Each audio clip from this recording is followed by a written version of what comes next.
What is up, YouTube? AVI back in another video. Today we have our Challenger key. This is good for Challenger or Charger, obviously. We're just going to be showing you guys how to replace a battery in your key fob. This will work for any Dodge key fob battery.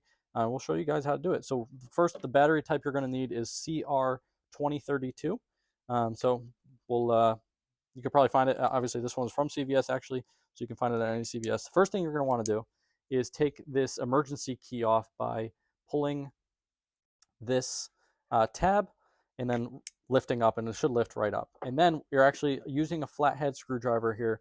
You're going to put the flathead in this second kind of hole, but not really a hole.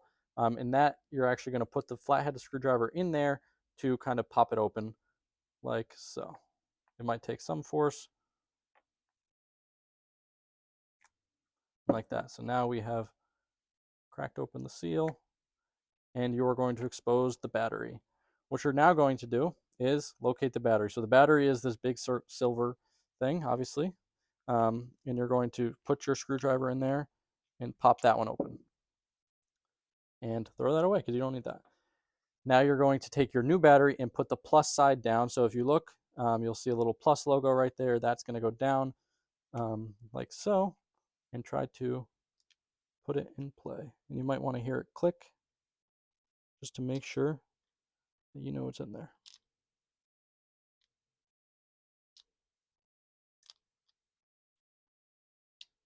There we go. There's the click that we need. Now what you're going to do is just put this back on top, and it should just click in. Yep, like that. And go all the way, work your way all the way around. Maybe. Well, before testing it, you're actually going to want to make sure it works. And as you can see, it's locking and unlocking. So yeah, now you can just throw your emergency key in there.